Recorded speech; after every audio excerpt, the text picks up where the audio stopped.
On October 17, 1973, President Nixon demanded Congress to make available $2.2 billion to aid Israel in the Yom Kippur War. This, however, caused major conflict with Egypt, Syria, and Jordan. The Organization of the Petroleum Exporting Countries implemented oil diplomacy, or an oil embargo. In short, the organization stopped supplying oil to countries who supported their enemy, Israel, to try and stop the economic aid. In other words, if the countries lacked oil, in turn, they would stop supporting Israel in exchange for oil from Egypt, Syria, and Jordan. However, this oil embargo caused a corruption in oil supply for the many countries involved. It affected the United States, the Netherlands, South Africa, and Portugal.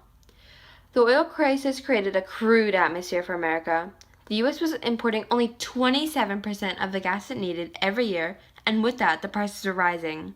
And as the gas lines grew and grew from the scarce supply of gas, the gas stations also implemented even in odd-numbered days.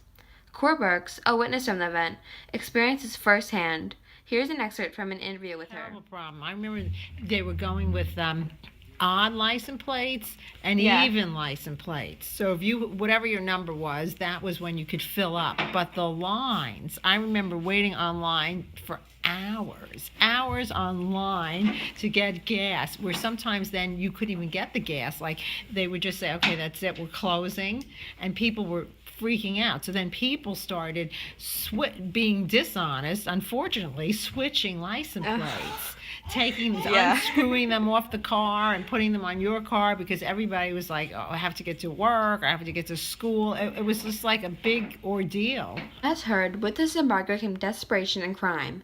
People were resorting to changing license plate and at a point were stealing oil from neighbors. She also mentioned that the lines were so long that she would have to wait for hours. And it being a time without phones, I know, hard to imagine. No one would know where she was, and she would just be stuck there until she got oil or they ran out. Then, another struggle that was faced by Americans was conserving gas. Burks has her input on the struggle she faced.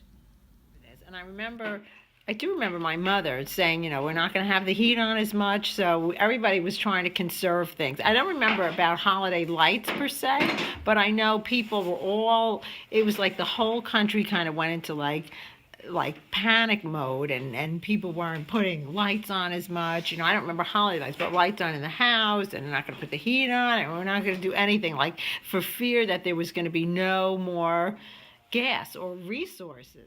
The gas shortage also invoked the news. They constantly reported about it, and she said that the gas shortage topic was on for months. Cora said, at the time, news was TV at night. Everyone was like, 6 o'clock news was coming on. I do remember the oil tankers on TV. They showed that constantly. Finally, in 1974, the OPEC negotiated to end the hostilities with Israel. This was sufficient to convince the parties to lift the oil embargo in March 1974. Cora Burks was just one of the many people to experience the crisis. Despite the effects it left, it skewed history, communities, and citizens alike. Thank you.